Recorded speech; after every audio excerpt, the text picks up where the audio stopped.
Hey, good morning, everybody. Welcome to Drawing for Tattooers. I'm James. I'm going to be drawing with you today. So, if you're new here, I like to do some warm-ups.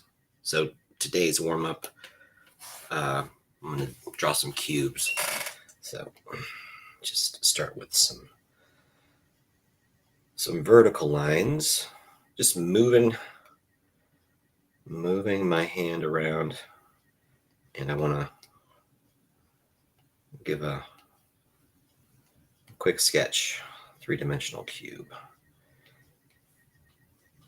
And it's might come out a little distorted, but what I'm hoping for is that given a long enough line that these lines would intersect at the vanishing point, and so it kind of gives it a bit of a three-dimensional quality. So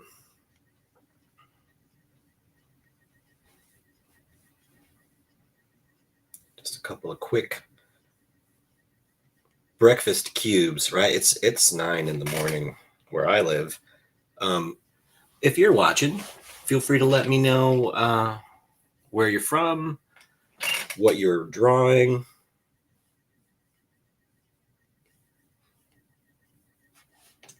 Just a couple of quick cubes. Yeah, try not to be too stiff with get warmed up, get loosened up.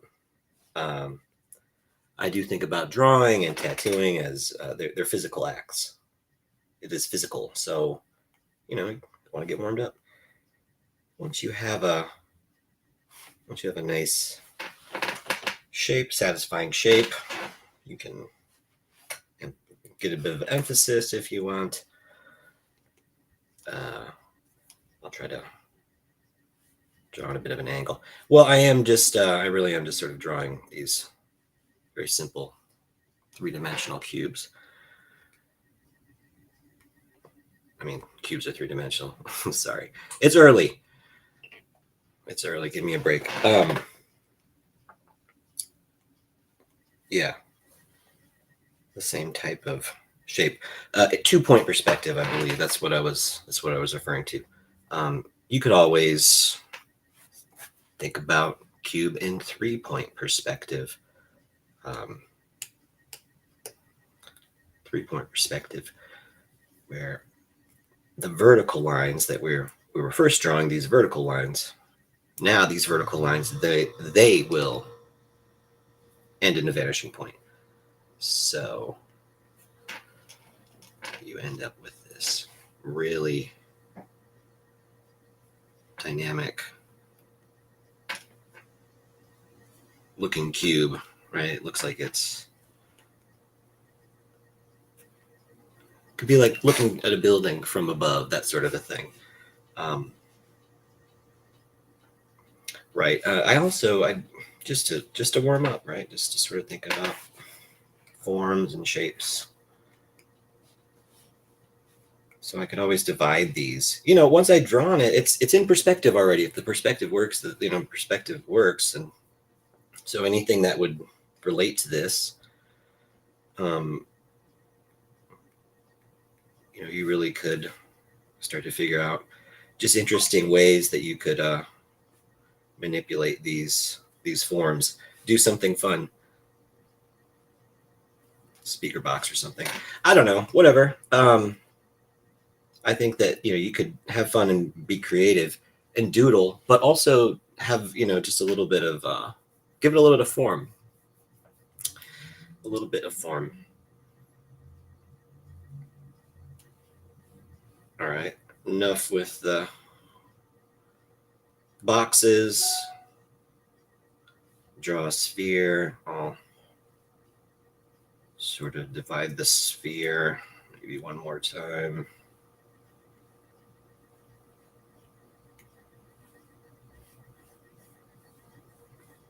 Basketball or something. I don't know. Just warming up, gang.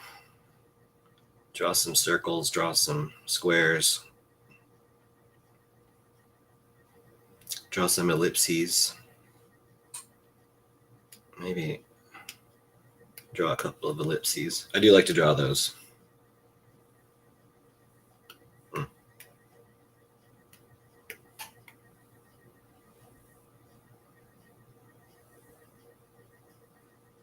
That's not so bad. Not too bad. Ah.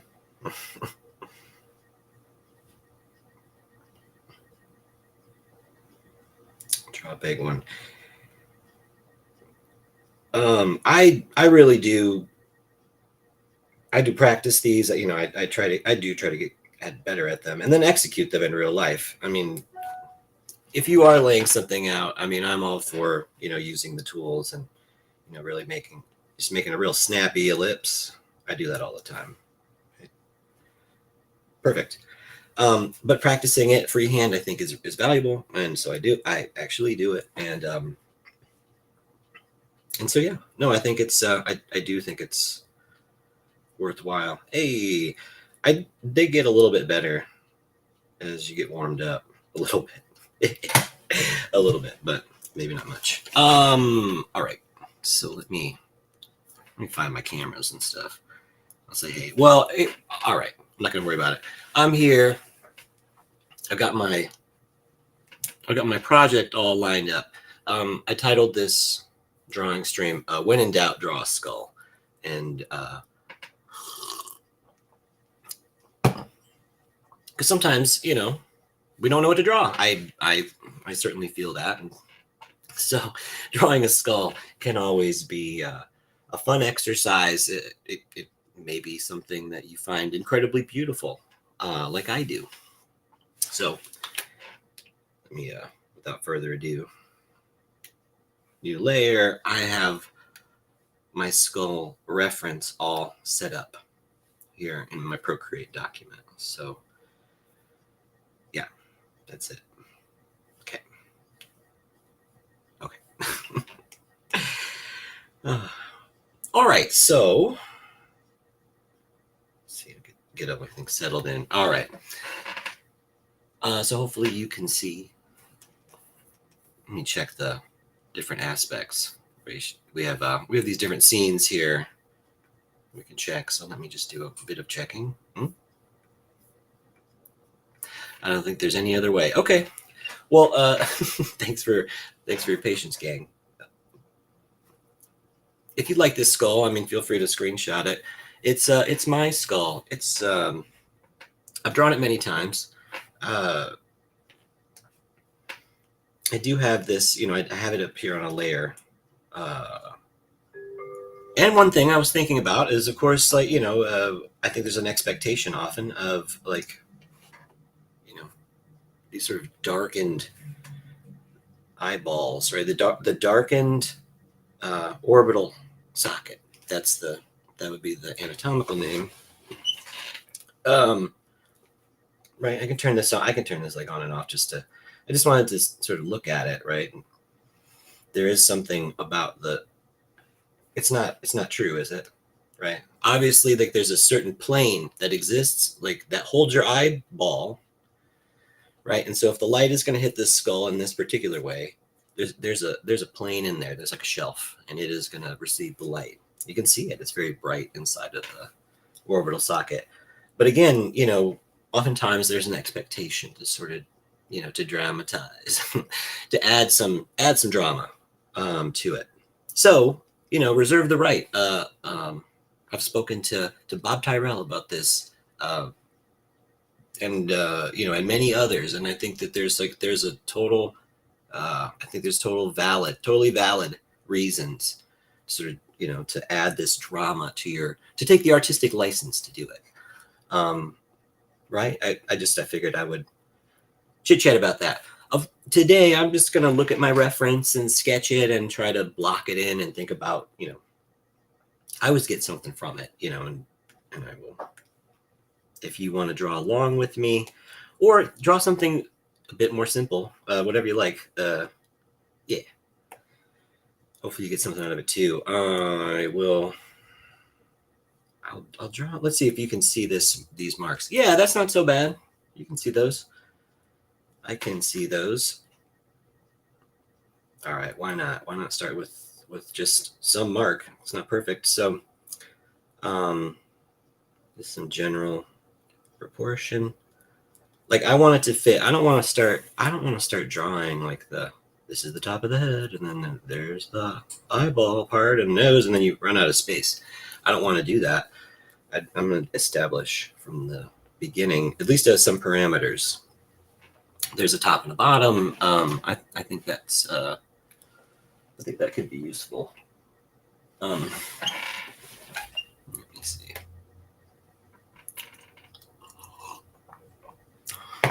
So, top and a bottom. It is composed, a little bit closer to the right hand side. So I may add the back, kind of back here. There's a relationship to how wide it is to how the width to the height. I think you can eyeball it. And I probably will basically do that, but I think a little bit of checking can be helpful. So I think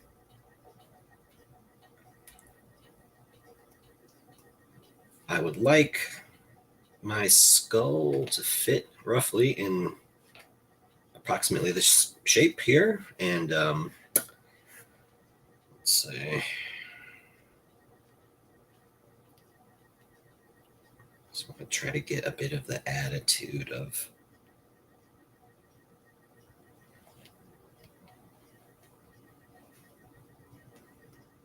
shape, right? Jake Meeks talks about shape all the time as being like the most important thing. And I can't say that I disagree. I certainly think that shape is, it is probably the thing that greets you, right? Or it's the thing that you would recognize first consciously. But without the tonal value, we wouldn't be able to perceive the shape whatsoever. So I don't know, if there was no shape to the value, right?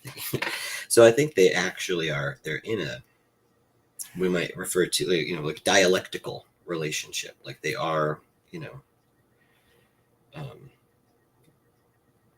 constitutive of one another. So I don't think you can reduce one to being precisely like the thing in itself. But yeah, you might as well, if you're talking about it, shape, it's super important. And it's so right from the get-go, you'll want to start to engage with that. So now, just like I was practicing with my geometric forms, I'm thinking about like a, just a central axis right through the front of this skull. That's what I'm hoping for. I really want to try to capture. There's a bit of a top of the head, like we do have to sort of imagine for a moment. There's like the dome of the cranium here. There's two masses of the skull, right? There's the cranial mass, and then there's the face, right? And so just a way to divide it. And the cranial mass, of course, holds the brain. And so there's this, again, this sort of slightly flatter portion, right? The top of the head moving through space like this. So our line would have a bit of our central line would have a bit of a movement this way, and then sweep through the front of the face. Down here to the chin, the mental protuberance, your mental protuberance, that's your chin bone. So sketch right through. Okay, great. Mandible, it's your jaw. Again, I'm not trying to get too detailed with like where exactly things are just yet, but more of the basic, just this basic shape, right? there's form that I'm addressing immediately, but shape here first. Okay, now before we get too far, we've done this the center line, and we have like a mass for the cranium, and at least the lower portion is there's an indication, which is nice. So we're going to draw the human face. It's generally it's my process, and because it was what was taught to me academically, to begin with the glabella and the brow ridge. So you're going to dissect a human face. Generally speaking, you will find this often. I don't, there's probably always exceptions to any sort of universalism. So you can think of it how you like, but you'll find this often. You divide the head down, right? I'm sorry, divide the head into these sections right here. The top point of the forehead, right? That just right where it's not like where your hairline is, but you can kind of tell like often if you don't have hair there, it's fine, but you can kind of tell there's a difference in the plane. It'll shift, right? Your frontal bone, your forehead, and then the top. Like we were talking about the sort of the top of your temporal bones. So, because the skull has many bones fused together. By the way, I don't keep saying words about skull, but it's actually all these bones that fuse together and make one bone. And so you can be born through the birth canal. All your head bones have to flex. So they have joints called suture joints, and you probably know this already. But if you maybe you forgot, so it's good to revisit. Okay, so top of the head. I'm like being undisciplined here. Okay, so top of our head, right, and then we do have a bit of a nice perspective. You can see the line, right, the perspective line of the brow ridge. You can see the brow ridge clearly. All right, next, divided. So 1, 2, 3. There's 4 parts.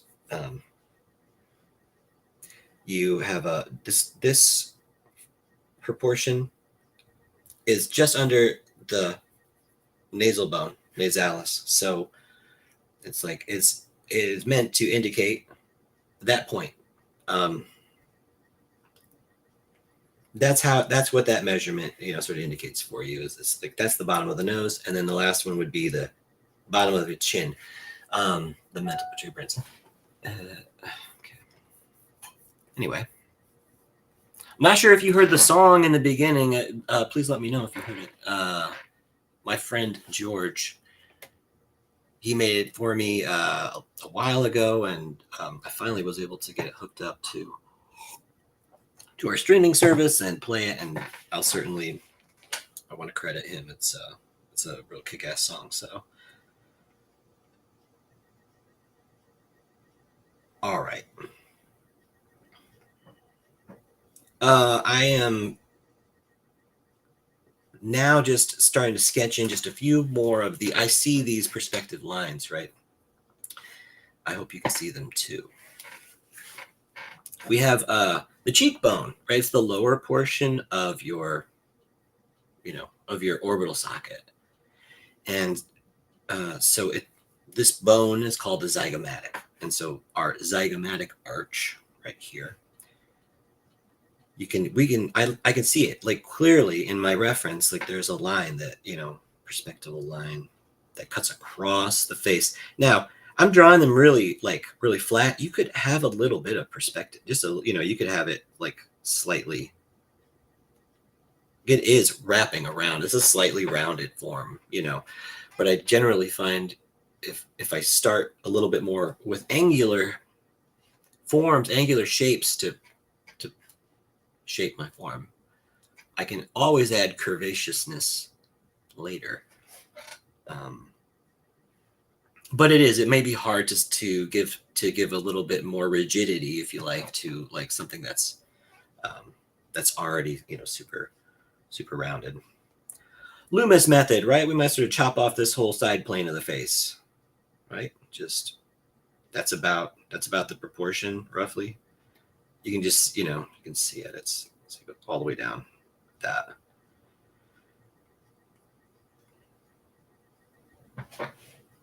Slightly narrow, you know what I mean? You might need to sort of fill out just slightly in a few places, but yeah. I don't want to get too detailed. I really don't, but I'm looking at I'm going to try to like examine. I have like maybe a triangle here. So maybe brow ridge, that point, right? And if I look, so just at this is a good point to measure. Yeah, this does look like a good point to measure. Here to, it's lower than the,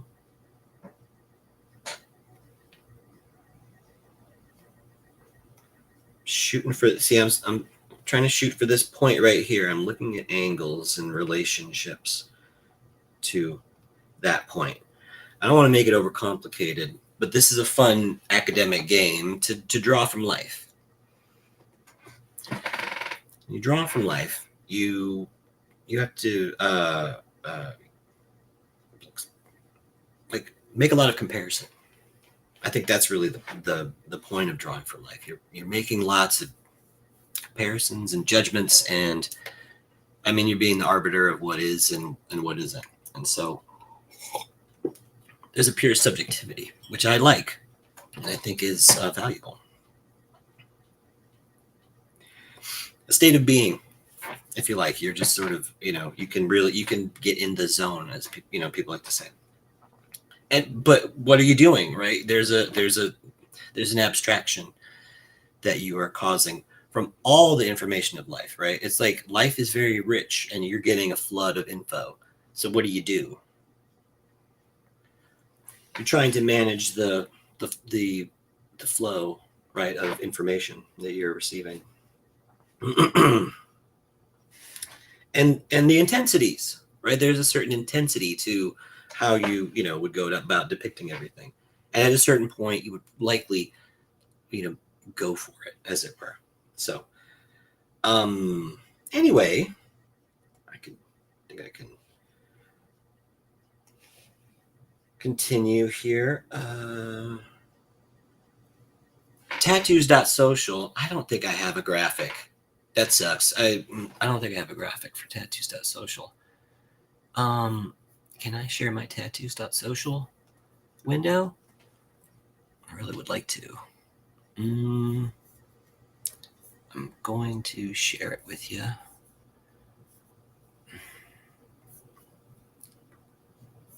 Yeah. I think I can put it right here. And I can share my tattoos.social.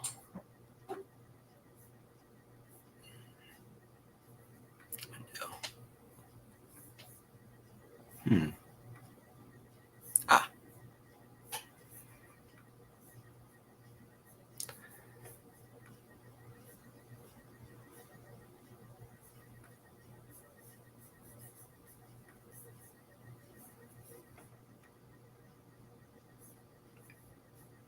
Cool. So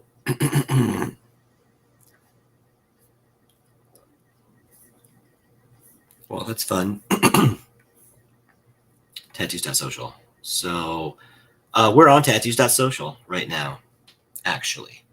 And you can join this stream from tattoos.social. Let's see. I'm already signed up. So I'm going to go to share this tab instead. Cool.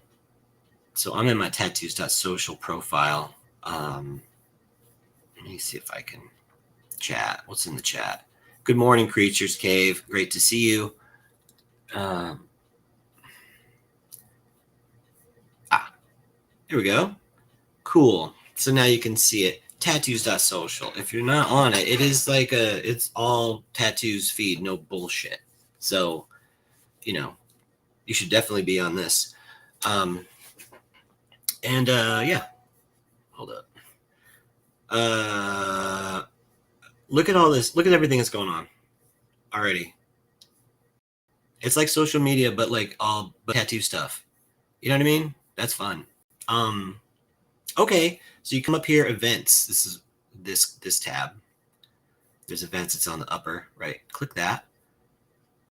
Yeah, and this is where you can get in. So if you want to join in, you can just click. But you got to join tattoos.social first, and then you can get in on Jason's show. Jason's show is coming up at noon. Skill building Mondays, 9 a.m. You're already here. This is Drawing for Tattooers. You can just click in. Let's see. Well, Jason and I, we're going to Puerto Rico in December. We're gonna stream live from beautiful Puerto Rico. So can't wait to see you there. Tattoos.social. It is Drawing for Tattooers is currently live. That's what that's where we're at. So you should definitely be here. What all groups do I have on here, man? Oop, hold up. Sorry. Yeah, what all groups do I have? Yeah, groups. Fireside. If anybody's in the Fireside community, Jake Meeks, Dan, the whole gang, Mickey Schlick. What other groups do I got? Paradise. So fun. Reinventing the Tattoo. Awesome. So if you're a part of our Monday night subscribers group, you can certainly, you definitely want to, this is the place to be. So, well, I wanted to just share that with you all. I hope you join tattoos.social. I'll get a graphic and I'll get a QR code. That way you can just join up.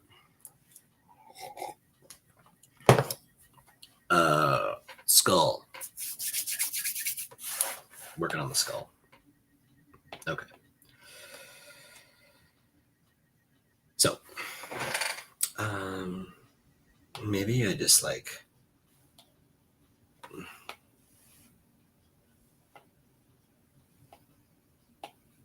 need to erase a little bit.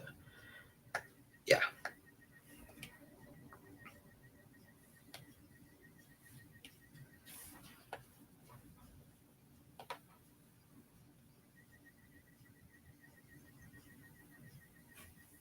It's okay to erase. Or, I mean, I could just sort of reduce it a little bit, I suppose. Okay. Right. Like the skull's already almost done. That's almost done. Now it's just details, right? Now it's just details. So, we've got this. So maxilla, that's your upper palate. And all right. So before we get into any of the details, right, of this teeth, again, the same sort of thing, right? There's a perspective to the projection of the front teeth, and so we can see it sort of like it's protruding forward, and then it's like it follows it's the same plane, right, as this overall sort of this direction of the face itself, right? They're harmonious with that, and they are on a plane, right? That is basically forward facing plane. Right? We just went all the way from the top of the head, right? And now we're like, we've traveled our way down to this sort of this very frontal, the front guard, right? As you will. So again, box it. You can make it very boxy, at this stage, and I think that's very appropriate. Back. It really, goodness gracious, it really goes. There's a total plane shift, right? The planes are shifting. What's up? Hey, cool. From the front to the side, right? So jawbone. Where does it insert? Okay, so there's like certainly there's more on the back, right? There is here. What's going on? Ah, Jason. Jason, great to see Hola, mi amigo. you. Hey, uh, I'm just drawing skulls and stuff. Yeah. Yeah, Because who skulls. doesn't love a skull? Well, I don't know. I hope Yeah, everyone. I hope everyone does. Everyone has one. everyone should love skulls. This is a thing you should be into it because you're a participant in this in skull Skull skull druggery. family. Yeah, yeah. Hmm. I am going to mute myself real quick. I have to refill the coffee maker. Sure thing. But it's good to see you. I'm glad you're here. All right. I'm looking for some. There's a bit of gesture here that I'm trying to sort of find. It this like S curve. Let's see that's way too high. We want to like make sure we're on the right spot.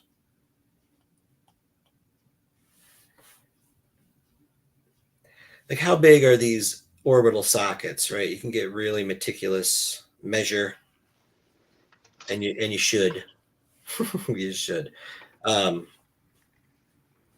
but there is value to sketching, right? There is a value to just being sketchy and really drawing what's behind the forms, right? There's a part that you're not going to really see, but if you draw it in there, you like when you go to shade it, it'll make a lot more sense to you. Or when you find yourself shading from a reference for this sort of thing, it'll start to make more sense to you. I believe that I believe it. So anyway, I wholeheartedly concur. does that make sense, Jason? What I'm saying Wholeheartedly. Um, it's something that when I, like, back in my day, back in your day. um, it was when skulls were always tricky for me because I didn't understand the underlying structure. Hmm. And same thing with human faces. And when you understand, like for example, on the skull, right above the orbital sockets, you have an area called the glabellum, which is basically your eyebrow ridge and how far that protrudes. Mm-hmm. Um, That's what we saw. That's what the first thing we drew yeah. was eyebrow ridge, glabella. It's right in the middle. You know what I Yep. mean? That's like that was the thing. And once you That's the thing we did. understand where that is and how far that can jut out, when you're Mm-hmm. drawing a human face, it's going to have a direct impact on, once you know that that's there, you're now going to start to understand those subtle shadows and those subtle hue shifts right above the eyeball if you're drawing an actual person, because you now Mm-hmm. understand what's underneath that structure. Amazing. Yeah. No, I agree. I think Yeah. there's a lot that you there's a lot that you can gain from doing it.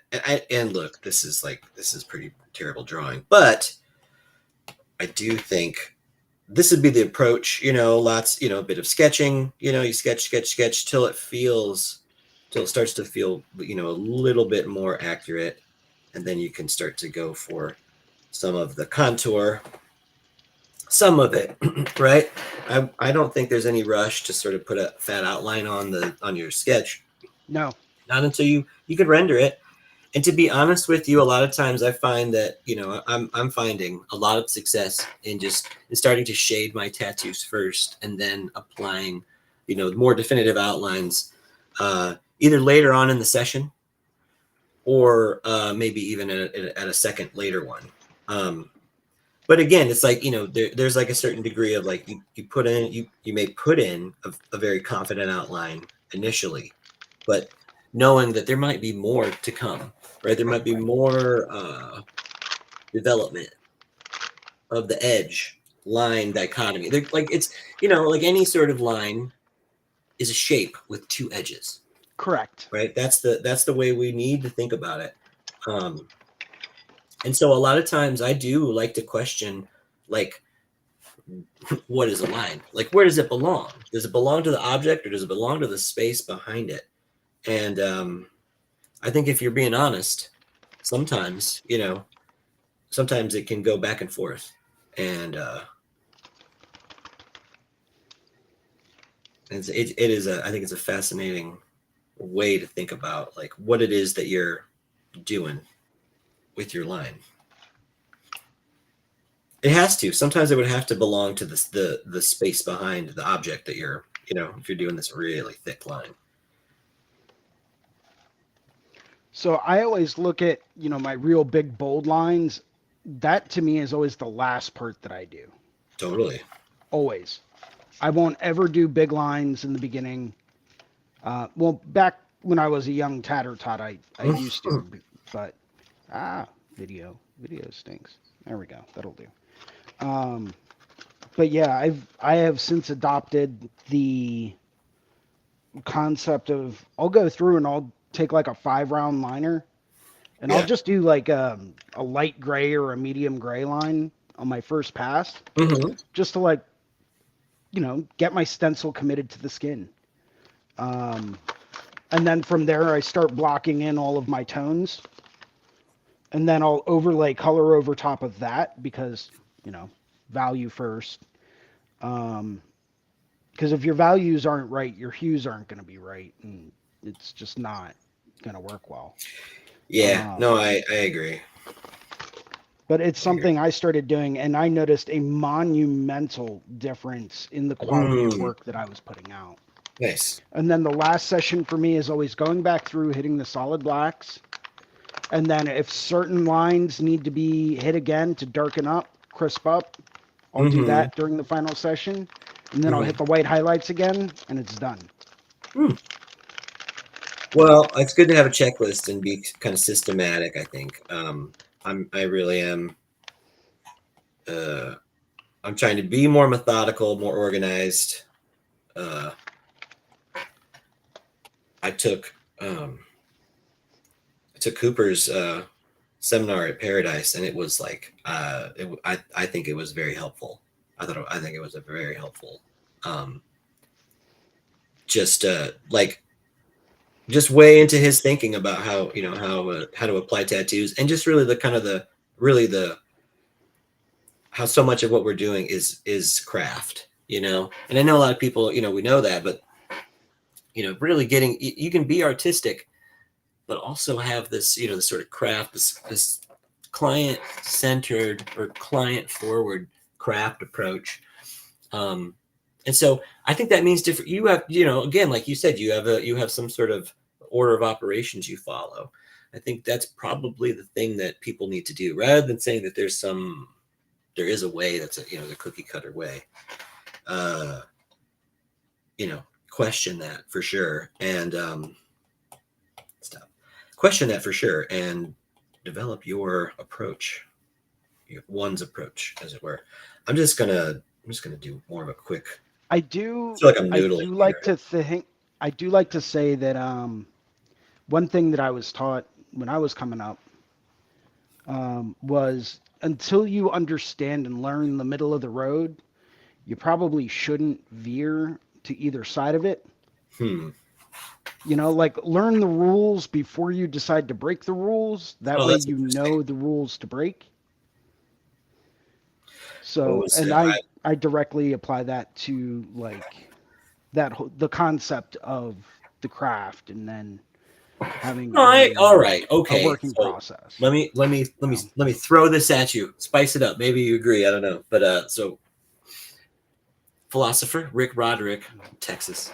He says this. He says I'm from Texas, and the only thing in the middle of the road are center lines and squashed armadillos.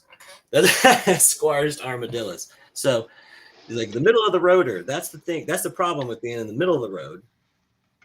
The only thing in the middle of the road is the center line and the squashed armadillo.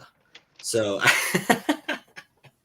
that's sometimes I find, it's sort of uh it's a weird thing to find yourself being, you're like, oh, I'm in the center of something, and it's like, watch out, you're watch out, you are definitely, um there's a danger to it. Now I don't think that's what Right. you were talking about exactly, No, but it's not. I was like, that comes up for me, when I hear this term, middle of the road. It's like, what is that? What is that word? And so on and so forth. And I love that old quote. It's like a center lines, it's washed armadillos. So funny, but also, yeah, it's a poignant. It is like, it's tempting, I think, sometimes. But yes, no, go on, Jason. I want to come. I see you sharpening your knives now. Go for it. Okay, so I mean, there are certain principles, and it doesn't matter what tattooer you really talk to. Hmm. Um, the ones that have been doing this for 30, 40 years, they'll all tell you a lot of the same principles. And that to me is kind of like the middle of the road. Mm. Um, like they've been around long enough to see those tattoos come back, and to see them 20, 30 years down the road. And that's kind of what I view as like those tried and true principles. And that's kind of what I try to adhere to, as opposed to saying, oh, well, you got to do it like this because this is the way that it's always been done. And Hmm. it's like, well, okay, that's not telling me that it's the right way to do it. You know what I mean? Hmm. No, I So, definitely do. but I am listening to a lot of the stuff that they are saying about tattoos coming back and how they look after 15 years, Hmm. 20 years, 30 years, etc.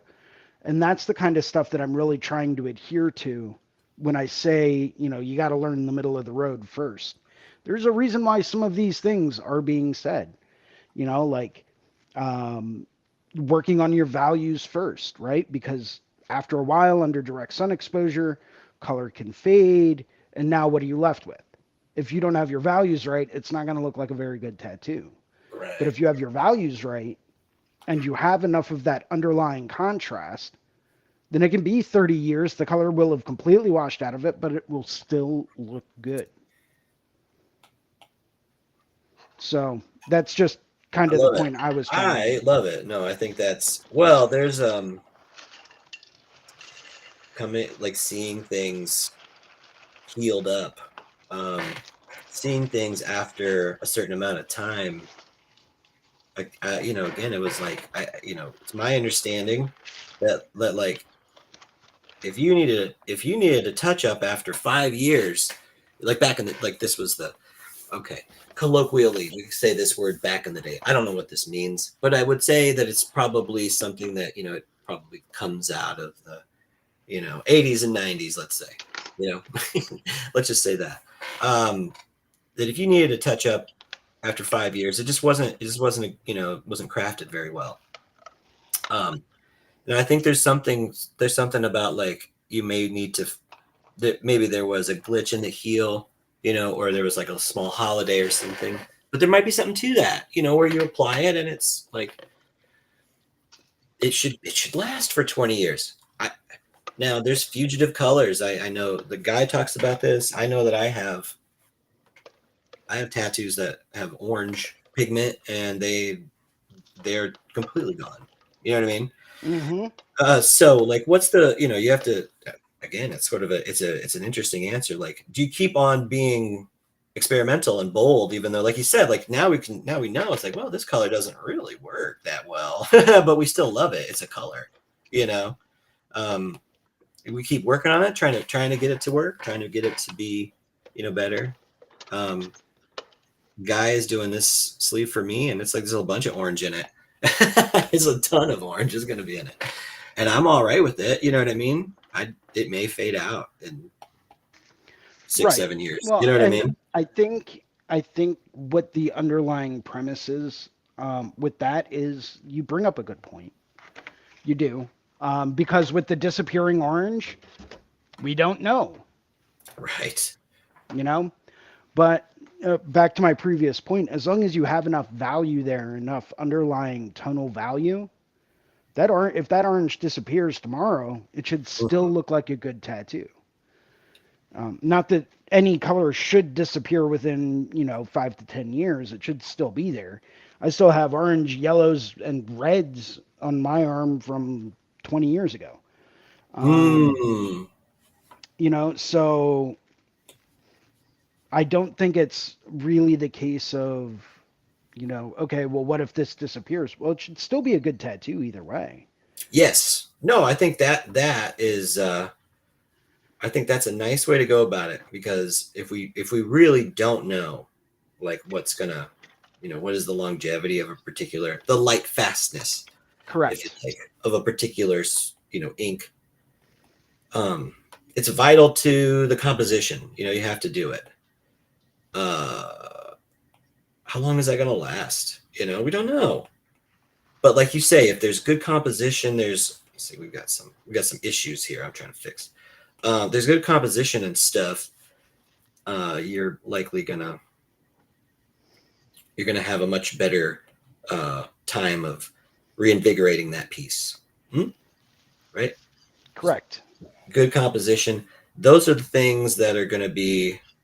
They're fundamental. The structure of the thing would be a fundamental like concern of it. Um, and I certainly recognize that. I guess it might be, like people do mix styles, and I don't know what that means. Sometimes you say mixing styles. Um, Yeah, or what's the new term that they're using? A fusion of yeah. styles. All right. I was like scribbling and I hated it. So now I'm like, um, trying more of a cross, like a patient cross contour thing. I don't like, I know that there's some structural issues. There's some proportional ones as well, but I'm going with it. I'm trying to do a demo. I'm not gonna be too precious with it. It's all good. Um, Better than some, worse than others, right? I think those could be words to live by. So, but yeah, no, let's express this glabella that you were talking about, Jason. It's so important, so crucial. Should be the first thing that you start with. And I'm like, oh, there's no rules, just right. You can do whatever you want. Start with this. No, no, no, no. This is the Do it way it this needs to be way. done. I just, I there's okay, because if you're gonna stylize something like really intensely, then for sure, just do it. Um, just stylize it and do whatever you want. But I think if you're like, there's a certain, like I was talking about, this is the act like more of an academic approach. If that's like the sort of the look you desire, um, where again there might be some subtlety. You might develop some, uh, again, that sort of, call it realism if you like, but it might be actually somewhat beyond that. It might be your own. You might develop your own voice by looking at life, and you know what I mean, and bringing out the qualities that occur to you. If that, I don't know if that makes sense. We're just kind It of does. talking about earlier, like when we're drawing, we're really abstracting all of this incredible, like, there's incredibly rich density of information that we're tasked with dealing. And I think, really our general sort of mode would probably be to flee from this disclosure of being, as you're like sort of, it's an inundation, particularly if you consider, like, our ancestors wouldn't have had to deal with such a telephonic existence.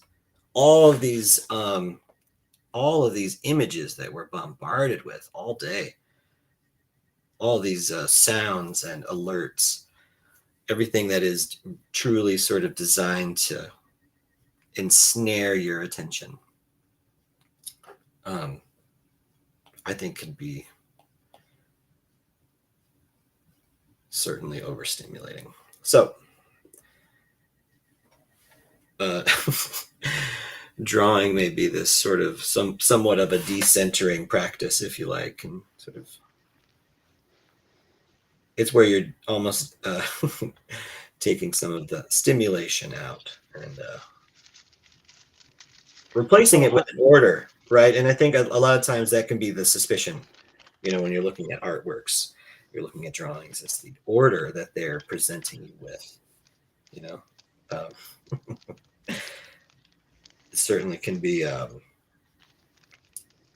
can be very cleverly applied, very crafty. The the power of images. Images are powerful. They are you know It's a can be language. intoxicating. They can be To intoxicating. quote a very good friend of mine, James Wisdom, tattoos and fine art are a visual language, and each artist has their own language that they are trying to express to the world. Well, I don't know who said that crap, but that's like okay. No, I'm serious. I think I don't okay. know, So this guy, he's got long we're hair. gonna His last name have is Wisdom, you know? we're gonna have a style, I think, and I like this idea that your style is like is like your is your lack. It's like your incompetency, right? Like wherever it is that you make all the mistakes and stuff is endearing to your audience. You do it anyway. You do it glad, you do it sad, you do it, mad, whatever. You're just gonna do it anyway. Um, yeah, the style is definitely is sort of this that can be. I think that can be subjective. Like that's what emerges out of people. But you're right. I mean, there is a language that there's a symbolic order that we're all like subject to that. Does this make sense? Like Yes. when we're speaking in a shared language, let's say, English in this case, or American English, um, there are certain grammatical rules, and then there's an algebraic sort of structure to language itself. So, um, if you don't adhere to those, then it sounds like it doesn't sound comprehensible to the other. They don't, they can't comprehend you know, your language. And drawing can be the same way. You can have an audience. Again, sometimes it's like people are like they're pointing this thing to me. Look how great this looks. I'm like, I don't like that, but they're speaking in a vernacular, that like the audience, the artist has developed, and the audience appreciates it. And does that make sense? You know what I mean? It's It like does. they've It does. discovered a way to. They are. I'm scribbling. Oh, forgive me. Scribbling is okay. I don't. I like to. I'm trying to be. I'm trying to go for again. I was practicing my ellipses earlier, and I was doing a nice job. And the same thing here. I'm trying to be a bit more orderly with my cross hatching. I'm working on it. You know what I mean? It's something I'm trying to be intentional about. So, but yeah, scribbling is fine. So don't listen to me. I'm doing something myself, but I'm working on cross hatching, and it's just sort of like the discipline. I'm not being very disciplined, but I'm just saying I think there's something really nice about a very satisfying cross hatched field. Hmm. It's all well cared for. Ugh. What You a know, now, what am I doing here, Jason? What is going on? Who would be well, who's I watching? was going to say, after last Monday's drawing for tattooers, Yeah. um, I went back through and I was looking through some of my favorite sketches that always inspire me. And I noticed a lot of them are cross-hatched, right? Mm-hmm. And then I started to draw that like parallel line where I was like, maybe they cross-hatched it like that for the value that they wanted to put in there, right? Yes. Yes. And it was like mind blown, right? Nice. No, nice. I think well, it was so important for so many like methods of reproducing artworks and stuff for a long time.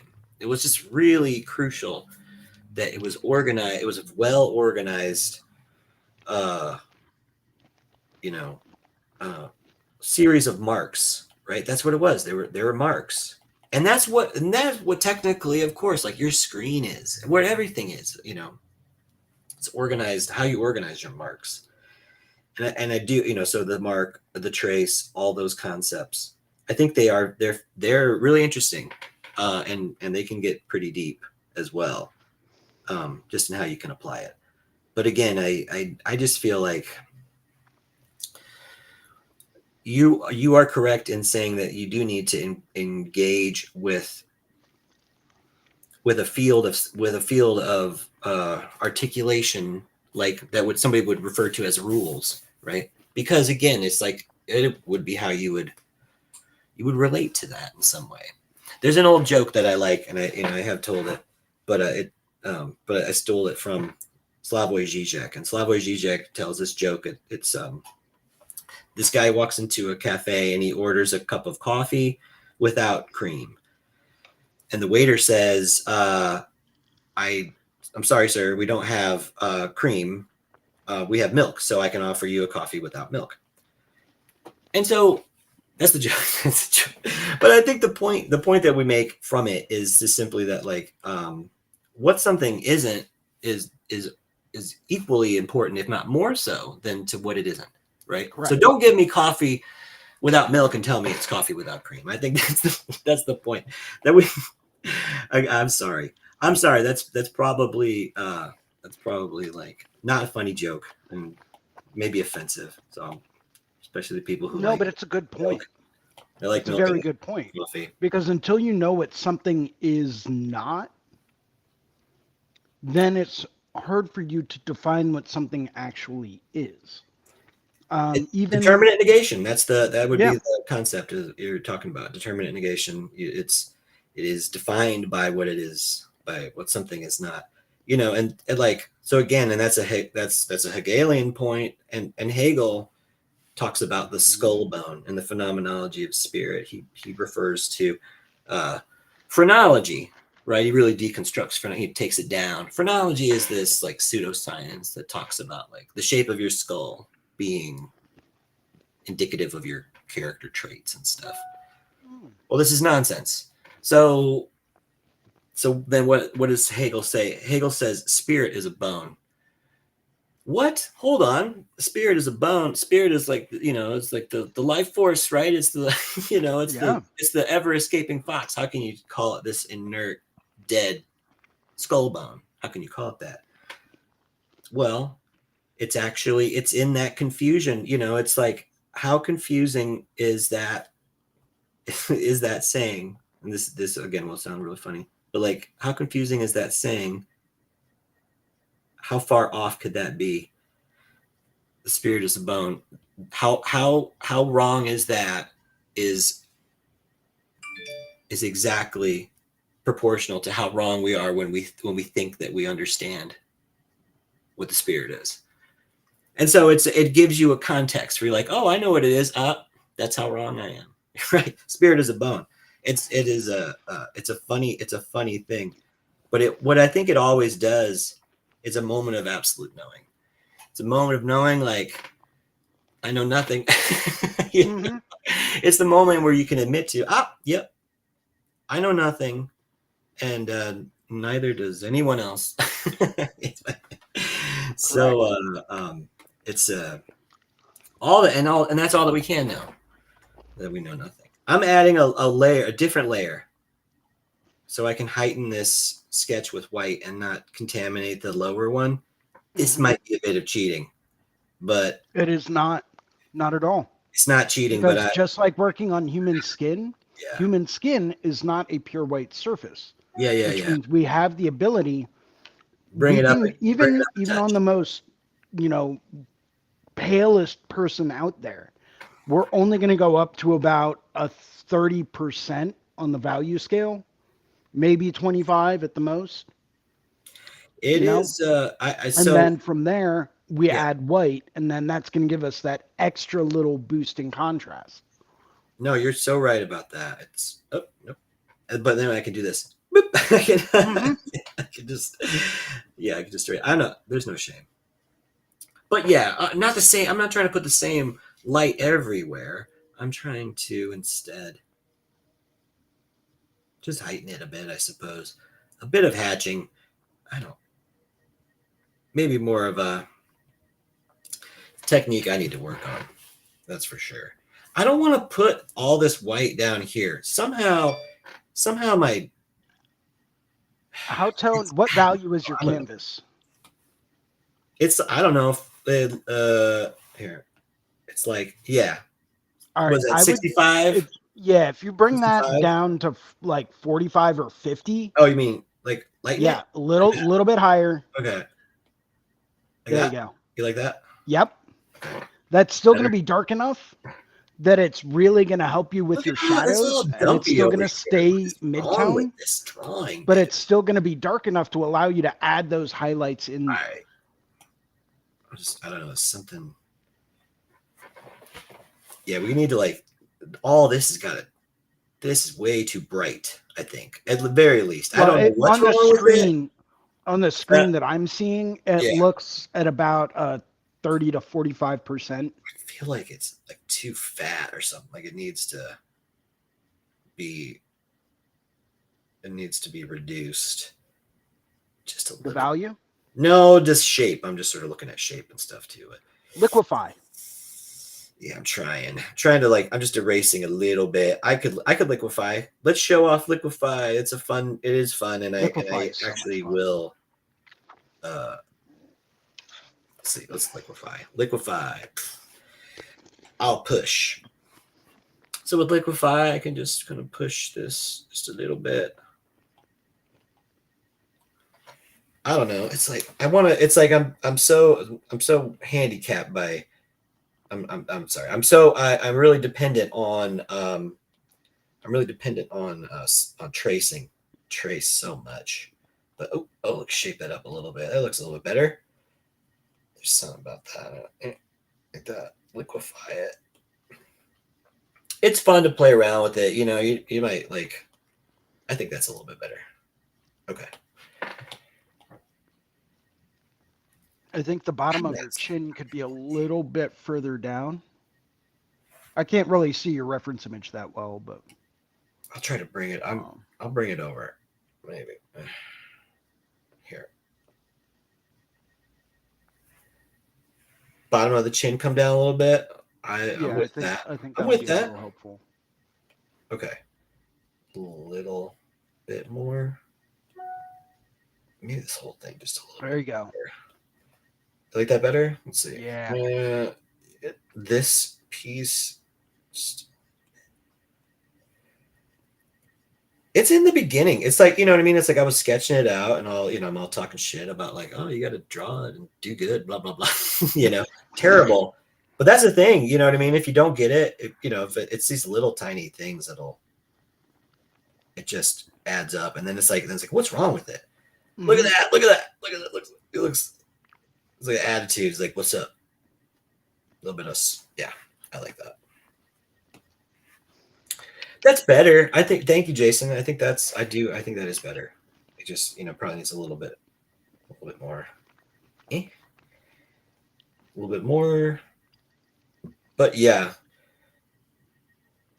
just Whenever I'm working off of something and drawing my own version of it, I uh-huh. always remember something Bob Tyrell taught me. During his skull seminar, he said, no matter what, the picture doesn't lie. It can't lie. It is incapable of lying to you. So anything that you might see that's wrong with the image that you create and the photo, that photo cannot lie to you. So that means that it's something in, In the whatever you're drawing. creating. Yeah. It's something That in the drawing. For so sure. there's something either you're not seeing or you think it needs to be corrected or something is off. But that photo or that reference image that you're using literally cannot lie to you. I agree with this. I think the way I understand it, it's so photo, we look through photographs rather than at them, like the way we look through a telescope or a microscope, which I know that probably sounds crazy. Now, here's the crazy thing though. This is a photograph, yes, and it is like very, it's analytical. It is just, it's of this object. But like it's so interesting that like photo manipulation, photo generating imagery, like photo software, right? Photo generating software that can create like photographic imagery. It's so convincing. It's an interesting take because we have accepted photographs as truth for so long that now we're in this weird place with deep fakes and stuff, and it's like you're right, the photograph can't lie, and maybe it's telling a sort of a truth, if that makes sense. Like it is presenting you with its own appearance as such, but it's like there's this super strange world that we now find ourselves in, where we're certainly, I feel like you could almost have, you know we're not going to stop like betting our lives on photographs and photographic imagery. It'll still be used in court, it'll still be used in Mm-hmm. like in everything, um but yeah, like the extent to which it lies to you, so interesting. you know like this one, we can start to have it as like it accurately depicts the shapes, like you said. It has its own sorts of distortion, photographic distortions and stuff.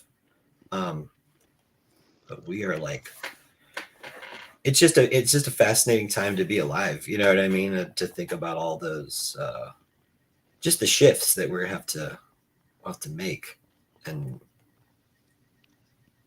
accept it. You have to accept it. It's not a doesn't matter if you believe in it or not. It's like you have to roll with that stuff. Jason, what are you going to be doing on your show today, man? Analyzing the skull that you're drawing. Uh, that's cool. No, you We getting better ready do a for good job. convention? Yeah, I was going to go over a little bit more of convention prep Sick. today. Look at that. That's And awesome. I was going to start Oh, talking about like pigments, how to pack pigments, nice. needle groupings to bring, um, barrier products to bring, things to leave at home, Yeah, that's what I need, is a list of like, don't bring this. Don't bring this, fool. and then things to discuss with your booth partner if you know who that is in advance. Yeah, how do you have good communication with your boothie? You have to. You have You to. have to. Otherwise, you're going to have a miserable time and it's never going to go well. It's I think I've seen booth people like get along soup. I guess I've never really seen a something. I guess I've seen fist fight at weird conventions before, you know, and that seems like that's very unusual. So I don't want to like project that that's the norm or something. But I've seen that, just for instance, anecdotally. But yeah, I've also seen booth mates like get along super good and totally like vibe and help each other out. So I think it's yeah, well worth it working on it together. Hmm. Working on it together. Yeah, it's all stuff that when you have done so many shows, you start to pick up on certain things. And I mean, I know that there's plenty of people out there that have done way more conventions than I have, and I welcome them for their advice. If they want Mm-hmm. to jump on my show, they're more than welcome to share their knowledge. But these are just some of the things that I've picked up on over the years, and that information may change. In the next 5 to 10 years, something may come about where maybe it'll change the way that I um, think about working at a show. Maybe I'll only bring 5 colors as Mm-hmm. opposed to like 15 or 20. Not that technically you need that many colors, but I like to have them just because of the base powder differences and how that will affect the hues and values that you can get out of each base powder. I mean, that's an interesting way to put it. Yeah, Um, I think that's so that way you could make a new palette if you needed to, right? exactly. Nice. Or think, for example, if you're painting, right, and you're trying to make a nice royal purple, you will never, ever, ever, I don't care who you are, you will never create a royal purple hue using cadmium red medium and cobalt blue. It Right. is Right. not going to Right. happen. It No. won't. It is an impossibility. Well, I think what you're touching on is this idea that maybe like this red is the orange red and the blue is the blue green. You know, like with those, you're gonna get a very neutralized version. It might be beautiful. You know what I mean? It could be very beautiful, but yeah, you're. I think if you don't take into account the secondary colors, right, then you can really can be in for a. It could be Well, difficult. and you know, it took me a while to figure that out, but Mm. when I was playing around with things back in college, I figured out that it's actually the base powder of that red that's not going to allow you to create that purple hue because it is a I much get more it. Yeah, like the warm. really practical Yeah, hands-on, like this is the specifics with the, you know, this media, right. You this get particular media. really into it, but it translates into tattoo pigments as well, right? Take a lipstick red Yeah. Mm-hmm. and a teal, Mm-hmm. right? You're not really you might create like a muted muddy purple, Mm-hmm. but it's not going to be a bright royal purple. Yeah. No, I You think know, that's it. That if you is true. take like a deep ruby red and you bring like a true blue, not a phthalo blue, but more of like a real true, like almost ultramarine blue, and you Uh-huh. mix that up, you can create all the purple values and hues that you need.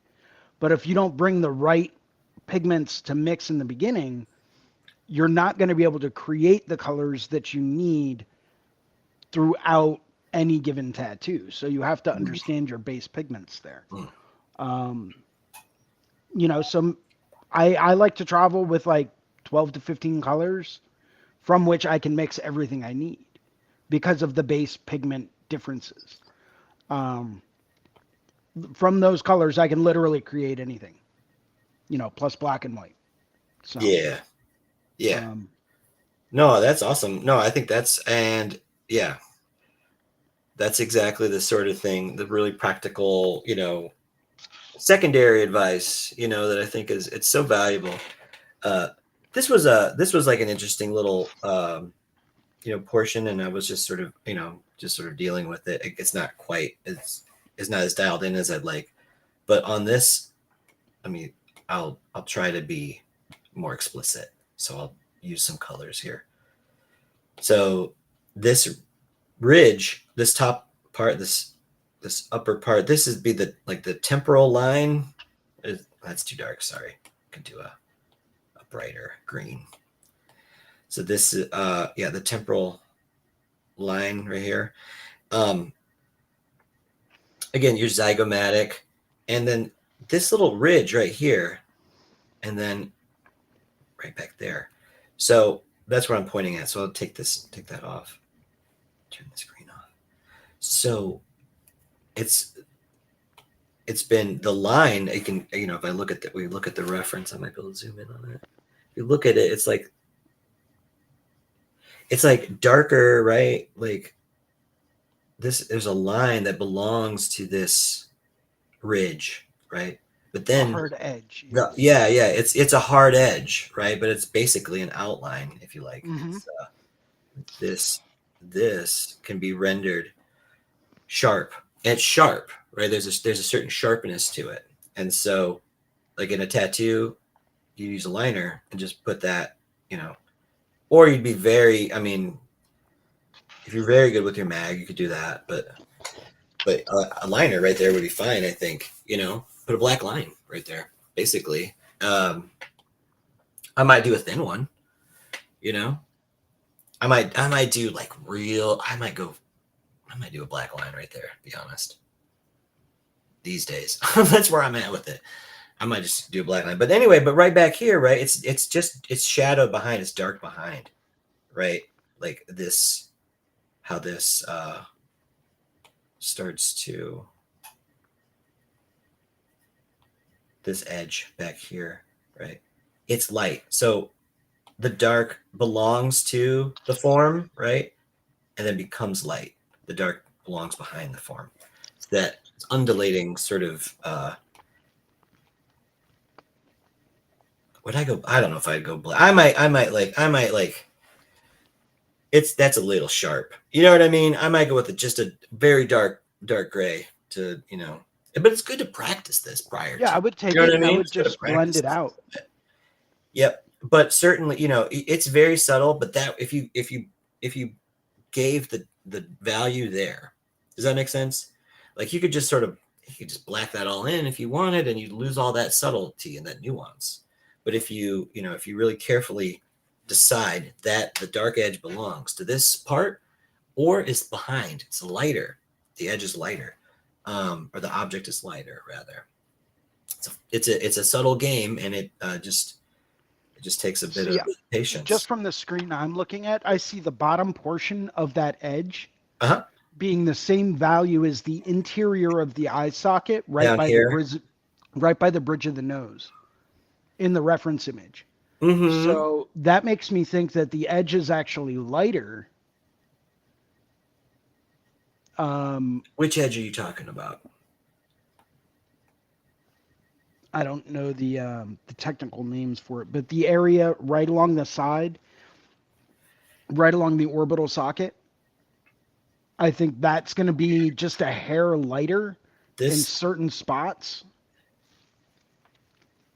it's got all right. All I'm saying here is that this has that the top of this little ridge here is darker than the background. Mm. This is darker than this part, right?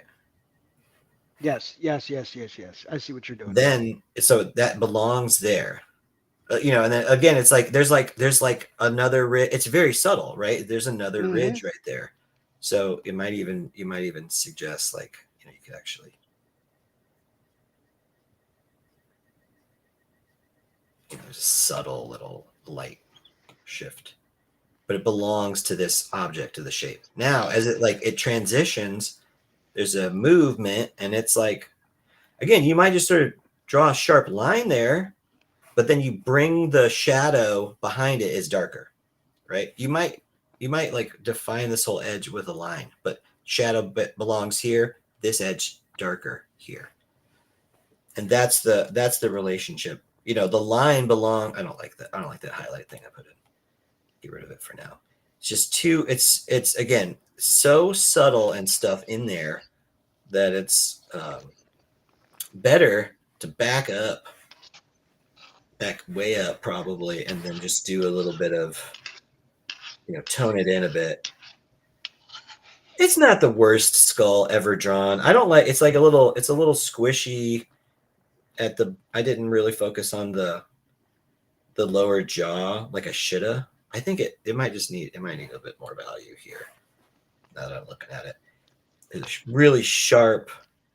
I think if you gave those shadows right above your dental cavities Mm-hmm. a bit more definition or a little bit more of a contrast, I think that would really help that Okay. stand out a bit more. Okay. Thank you. I know I I like that. kind of like the way the back of the skull is blurred out and the Yeah. back of the lower mandible is blurred Okay. out because that really helps you maintain your focus on things like your nasal passage and your orbital sockets. I just think the dental sockets need a little bit more definition, like the dental ridge. Yeah. The when you're so you mean the upper part here? Correct. That part? Okay. It definitely needs some definition, you know. I don't want to, I think I would really carefully I'm just literally like roughing these in right now. I would really carefully plot these all out and develop them as shadows, and then really carefully just define that outlined edge probably like Give it a gold tooth. that. I know how to do that. So I know Gold chrome, man. Gold chrome. the secret. Something like that. I don't know. That's not right, but yeah, but like develop it to that level. Hmm. It's like I don't know. This thing, like to really draw this from life, it does take a long time. It's not economically viable anymore. It's like, what is the worth? What is the value of this? Well, I think it develops um, parts of your visual your visual language that you otherwise, you know, you may not sort of explore very much. So I like drawing from life. I think it's valuable, and that's why I like to, you know, to do it here and show you how I do it, how bad I am at it, and then like, yeah. But also, you take a break every once in a while, and then you come back and you have like a fresh perspective, and you might very well, you know, make a slight correction that that helped it all out. Or again, I really like this little back and forth me and Jason have, like a little bit of an objective point of view. Hey, try this, try that. Mm-hmm. I think that's it's actually kind of fun. It can be difficult. Some people don't understand why we would want to reinvent the tattoo. They just don't. They don't. They're like, why would you want to reinvent the tattoo? It's fine. And I'm like, yeah, yeah. Why would anybody want to improve their selves? You know, why would anybody want to, you know, like study with others and you know, try to Well, challenge, you know, yeah, your challenge your limits, right? Why would anybody want to do that? I don't know. because it's the best way to get better. Ah, I agree. I do it. You know, I think it's worthwhile. It is. It's I wouldn't be where I am today if it wasn't for that community. I think I've gotten a lot from it as well. Um, and so I'm grateful, and that's why I keep coming back and trying to contribute a little bit, and you know, my little what I've like seen before. You know what I mean? I've seen people draw a skull like this before, just like I'm doing, and and I enjoyed it. So that's why, you know, I thought, hey, you'd probably enjoy it too. And everyone out there has a different way to draw it and a different Everyone has methodology different that they work ways. from. Some Everyone people has block it in first and they'll block in values first and then they'll go through and define things. Other people will start out. I prefer the sketch like you did today, mm, where you start out with a basic wireframe just to make sure that everything's in alignment and proportional, etc. right. And then I like to go through and block in my values. Other people like to do it the other way. And it's everyone's different that way. Mm, some people like to do that for certain areas, but not, the whole thing, and that's fine. Um, I've just always come from more of like an illustrative, almost comic book background, Hmm. where I like that wireframe. I like to know my angles and my perspective and my gestures before I start adding value to it. Because when I start adding value to things, I go down the rabbit hole, Mm, and it is a time consuming, all encompassing venture for me. I get it. I get it. I do. It can be. I'll go back to this one. I want to block in some value over there. It is. I think if you're just making it up, it's very difficult to render. You know what I mean? To bring out like what how do you form things? How do you let's see what's going on. We got chat. What's in the chat? Have a great week. Thanks, creature. It's nice. It's nice to see you. Um. Anyway, yeah, making it up is fucking hard and probably, you know, uh, probably better to draw from life for a while, and then, you know, then you'll like, I don't know, you'll notice something in your, you know, imagination sketch that'll go back to this white layer because I do like putting in this white. I don't want it to be all flat with the same white everywhere. I see it all the time. You know, I think like, all right, so what would ruin it, right, is like, oh, it's light over there and I put white back there, right? I feel like that ruins the effect. So that's really what I'm Correct. saying. Does that, I don't know, that it's probably hard to see. I put some It white on is. the back of the skull rather than in the front, and I think, you know, I think that can be that can sort of ruin the effect. So Oh, it um, absolutely would, because that yeah, wouldn't be a bright pure white. yeah, That would be a very washed out lighter value. Um, totally, totally. so I always like to look at things as far as basic shapes and then Uh, patterns. hmm. So Could you like if could you you're expound on that? so if you're drawing something like a skull, you want to start off with basic shapes, right? Look at the Hmm. nasal cavity. What does that Hmm. shape look like? What Hmm. does the orbital sockets look like? Those kind of look like ovals that are kind of tilted up a little bit. Um, Look at the area that you were just working on a little bit ago, right next to the orbital socket. What kind of a shape do you see there? Look at the lower mandible, right? How is that shape? Look at your dental area, right? What shapes are created by each individual tooth? So I try to break things down into basic shapes, and then I start to look at patterns. Am I what kind of patterns do I see? I see a pattern with the side of the lower mandible. I see a pattern in almost the exact same angle and perspective. I would see that right next to the orbital socket, kind of traveling up at the same kind of angle. So I Hmm. would see certain patterns going on with those shadows, and then I would start to maybe block those in or rough those in. Um, Obviously super light at first. That way you can always go back through. You can make it darker. You can make it lighter. But at least you've got like a rough value in there just to help define that shape and that form. Hmm. Um, and then I'll find other patterns like the tops of the teeth and where the roots of your teeth would sit. Hmm. That would create a pattern going across the front of the skull. Um, Looking at the sides of the nasal cavity, that each side would have a pattern. So I would start to pick out different patterns throughout an image, and then it's like, oh, okay, well, this is a pattern, this is a pattern, this is a pattern.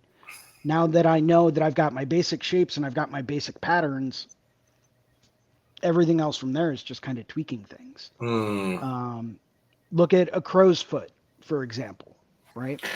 Start by mapping it out with basic shapes and lines, and then you'll start to notice that the underpads of the fingers of the crow's foot have very definitive bumps and patterns.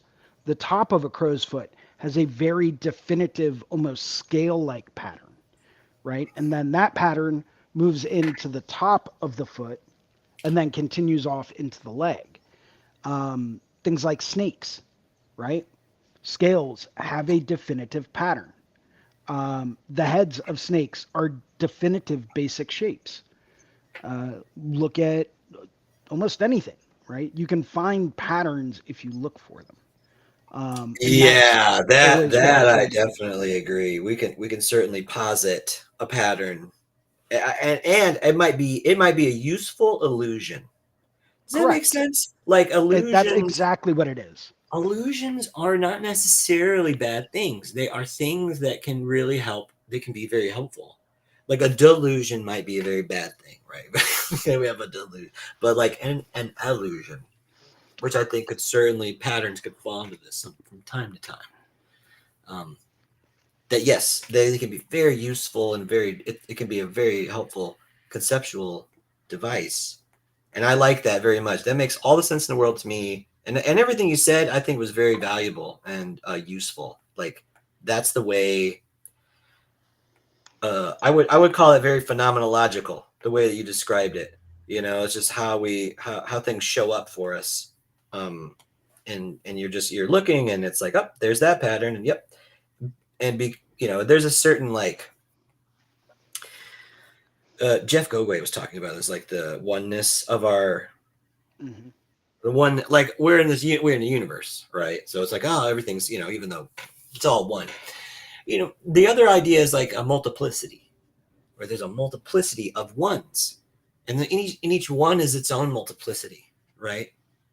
I mean, you're an individual, but you're made of like, all kinds of little cells and stuff, and then they're made of all kinds of molecules and so on and so forth, right? but we're Right. people and we live in a community and in a state, on a continent, on a planet, in a solar system, Right. so on and so forth, right? Um, but yeah, no, just that like no, it's interesting how we are oneness, right? But multiplicity. Ourselves Right. split. You know, in ourselves we're split. Um, the patterns that you're talking about, I think they're very just it's super useful. Maybe illusion, but also, and that's where I think that's when we get into this. That's when we start to get into those ideas, those traps, maybe of like, you know, there's the way of doing something, and it's like it does work, but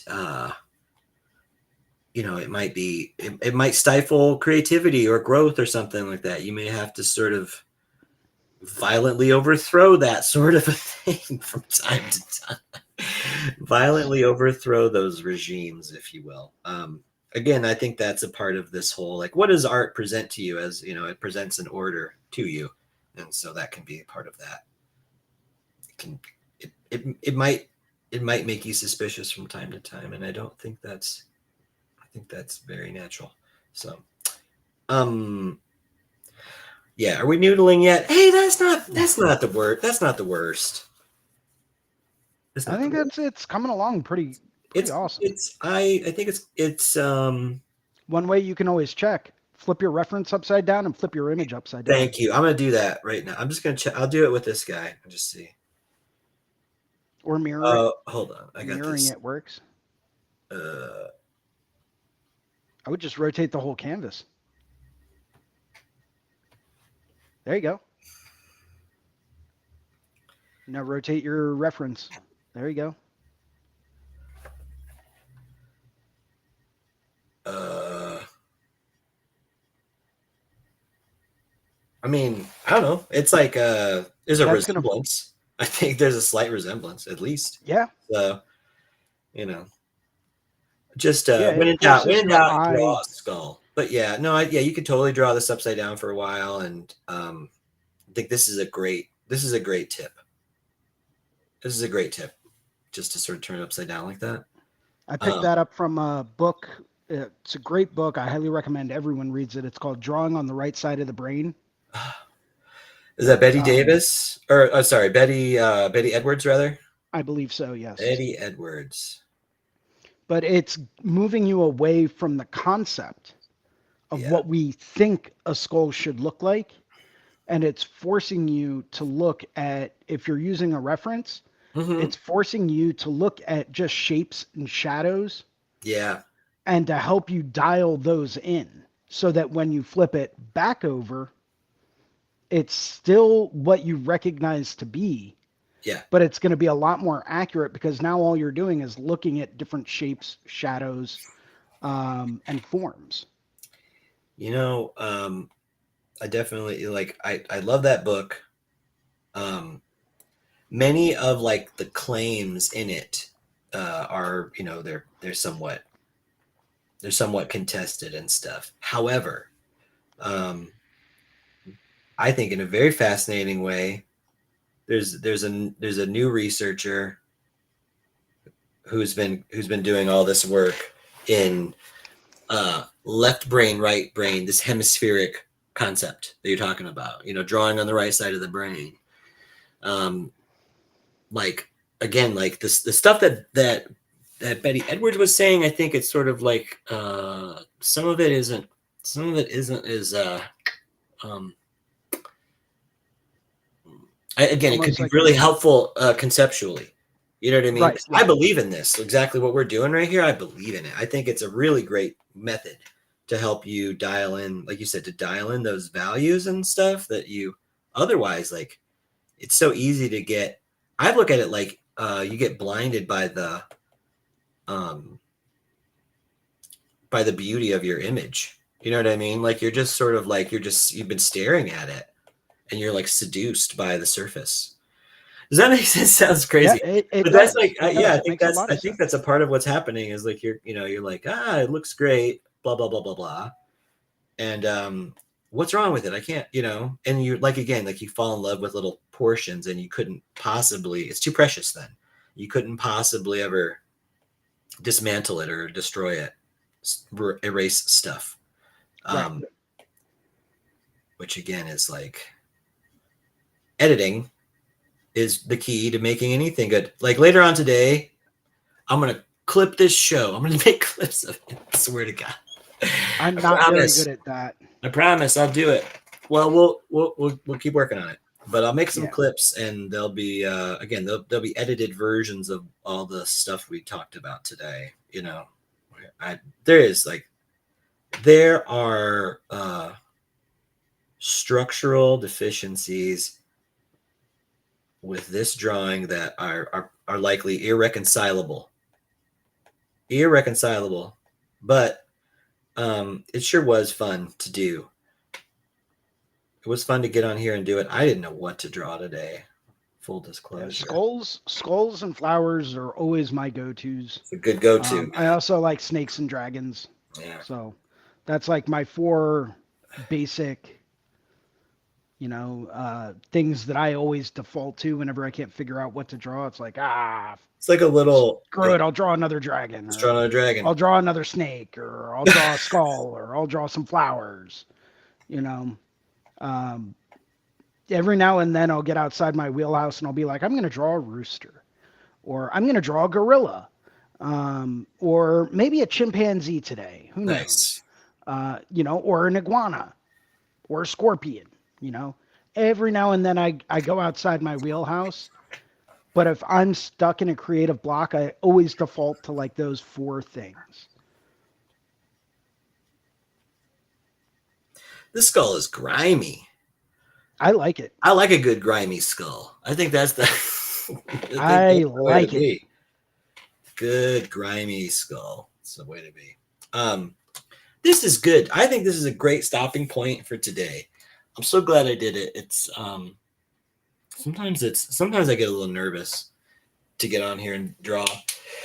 But when after I do it, I'm like, oh, I'm so glad I did that. That was fun, and like I don't care. I don't care. So anyway, yeah, it was just fun. Yeah, I'm sure I could go back and uh hey, there's those. Up, up, up. Oh, it's the same document. This is last week's show.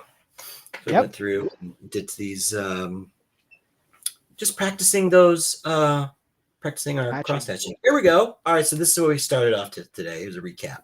We did some cubes and stuff. And we did some spheres. All right, now let's sketch out this guy. Look how it's so proportioned, but we're working on it. Well, it There gives we you go. that basic wireframe to go Yeah. through and construct. You can always adjust once you have your basic wireframe laid out. You can always make subtle adjustments here to angles or, shapes or curves. But Mm-hmm. getting that basic structure down, that's what's going to help form the foundation of whatever it is you're drawing. You're right.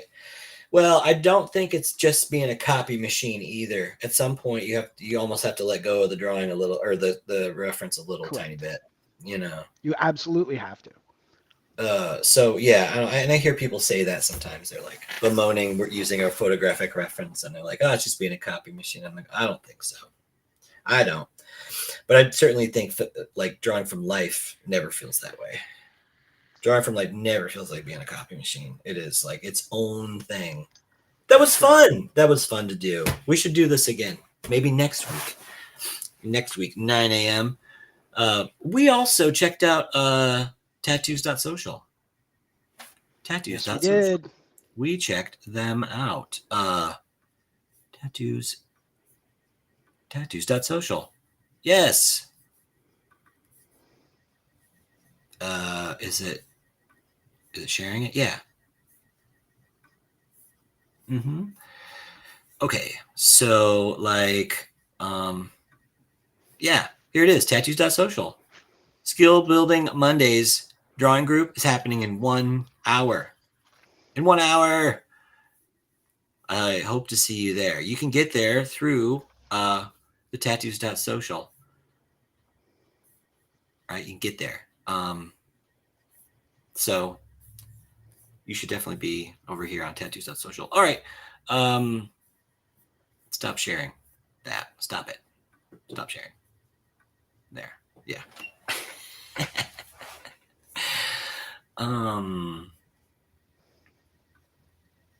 There's me. Oh my God. How about this one? Yeah. Cool. How do we stack up? We got well,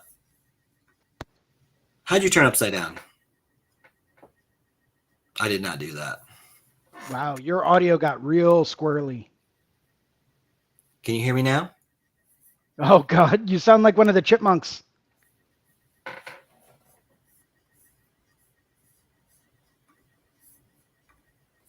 Alvin, Simon, Theodore.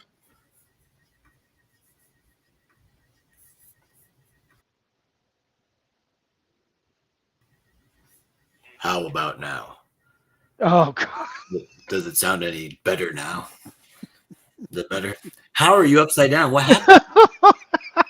Chipmunk on helium. How did you turn upside down? I don't know why you're upside down, but this is the time that we're gonna exit. I want to thank Guy Etchison for being the founder and inspiration Yeah. behind reinventing the tattoo community. Thank you, Guy. We of course we love the space, and we're looking forward to the next trimester of reinventing our reinventing subscribers Yeah. No. exclusive drawing group, which of course you can access through your tattoos.social account. Nope, So James, your audio is make still sure to join us. really messed up. Like Uh-oh. really messed up. You literally sound like a chipmunk on helium. Well, sorry about that, folks. Technical difficulties, as always, here on Drawing for Tattooers. Yeah, I don't know if James just stepped out for a minute. It looks like he did. He should be right back on to wrap up the show. Um, yeah, hope everyone enjoyed today's show. Hope everyone joins me in about an hour. There he is. He's back. How about now? Much better. All right. You're still upside down. I don't know why. So I think you'll have to exit and come back as well. Well, I want to thank everybody for joining us today. And we did that. We drew upside down. So if you want to, go back and check out the episode if you want to see more. I'm James. Jason, thank you for joining me. The Drawing for Tattooers. Jason, we'll see you at your show in about 1 hour. Thanks to Tattoo Now. Where's my caption? Tattoo Now. Tattoo Now. I have them right here. Here it is. Tattoo Now. It's up in the corner. So Tattoo Now. Thanks, Gabe, for everything you do behind the scenes. We will every Wednesday at 11 a.m. Eastern. There is the Tattoo Now roundtable. So really it's a great space. You can find it, of course, tattoos.social. All right, I'm out. Happy drawing, everybody, and we'll see you next stream.